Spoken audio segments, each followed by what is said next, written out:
In this video, we will figure out how does the toxic version of each personality type manifest. Welcome to our exploration of the dark side of each personality type. We will uncover the unhealthy or toxic traits every personality type will manifest under stress.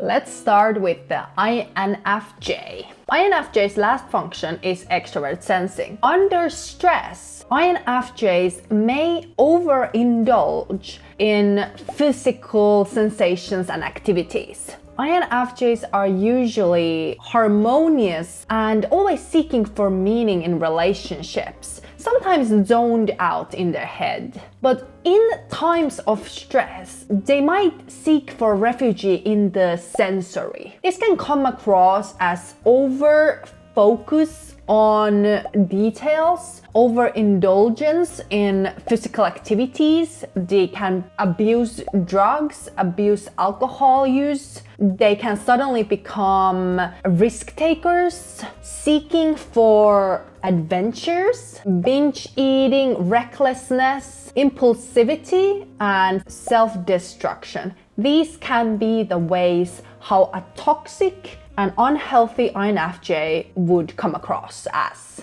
INTJs, also as low extrovert sensing users, when they are overwhelmed, they retreat into their own heads, but under stress, they might do the opposite. Indulge themselves into the physical and small details so that they don't have to worry about the anxiety and uncomfortable situation within themselves. Impulsive actions as a means of escaping with their strategic long-term rationality and vision. INTPs. As low extroverted feeling users, INTPs often are not in touch with their emotions, but they truly care for others. Under stress, INTPs become passive-aggressive and emotionally volatile. Suddenly, they might have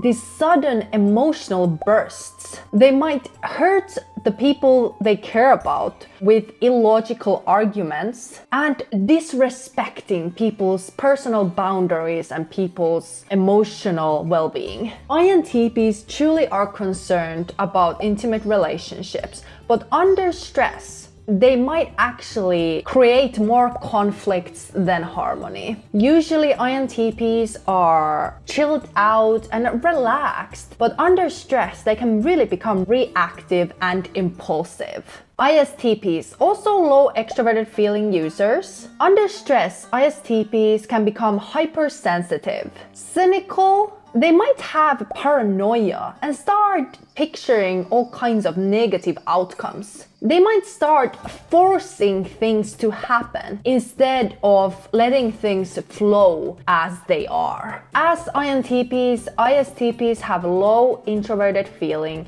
which means they are not in tune with their emotions. But under stress, a toxic ISTP might be really emotionally volatile, not understanding their emotions, but rather their emotions become impulsive and reactive. ENTPs, low introverted sensing. ENTPs might feel worthlessness, lack of creativity, depression. ENTPs are usually the innovators and motivators for other people, but under stress they might find themselves as being too perfectionistic, becoming obsessed with small details and being hyper aware of their own body and the physical experiences they have, hyper aware of their negative past experiences, their inner sensory reality. ENFPs have similar way of manifesting their toxicity like ENTPs, but ENFPs are even more emotional, which means they might become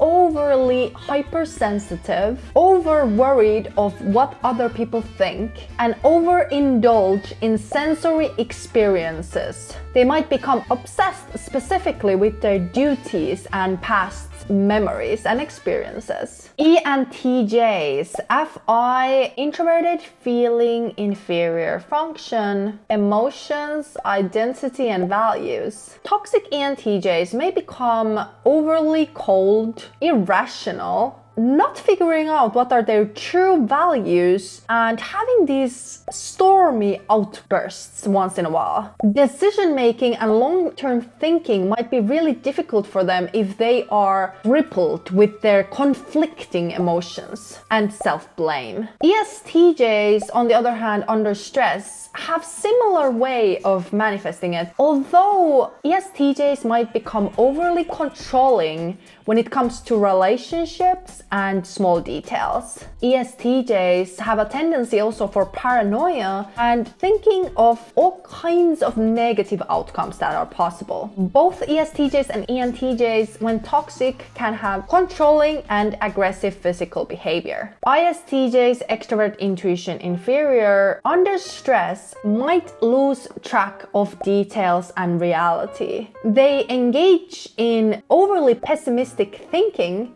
and take unrealistic leaps, which means they abandon their stable nature and start favoring these kind of unrealistic projects. They might start picturing overly negative scenarios for their future, lose touch with their true identity and values. ISFJs also have extroverted intuition as their last function. But compared to ISTJs, ISFJs might start imagining how unfairly they are treated. ISFJs might feel threatened and distrust under stress. They also might start picturing unrealistic leaps of future and lose touch with their stable nature. ISFPs have extroverted thinking as their inferior. Unhealthy and toxic ISFPs can come across like unhealthy ENTJs. They might become obsessed with efficiency and status. They might attack other people's personal space and start blaming others for their mistakes. They might become over-fixated on task accomplishment and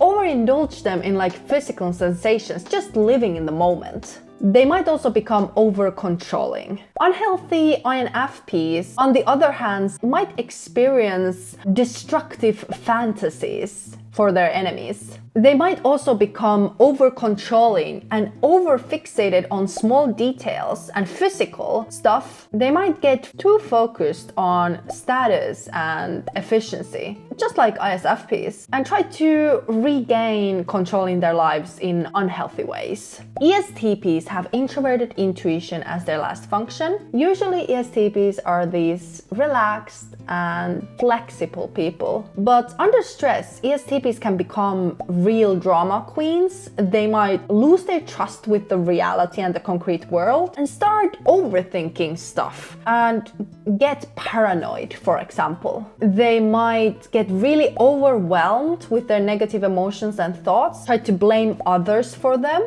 and suddenly lose confidence in their capabilities and in themselves. ESFPs, on the other hand, also have introverted intuition as the last function, but ESFPs might become extremely depressive and self-loathing. They might also become drama queens. They might seek for conflicts and become overly pessimistic and overwhelmed with their negative emotions. ESFPs might really withdraw into their inner reality and start being overly self-critical for themselves and for others. ESFJs stress function is introverted thinking. Toxic ESFJs become overly dependent on other people and on relationships. They might start suppressing their own thoughts. They might become overly cynical for themselves and for others. They might become argumentative and stubborn when it comes to their thoughts. And instead of being respectful and creating harmony, they might actually start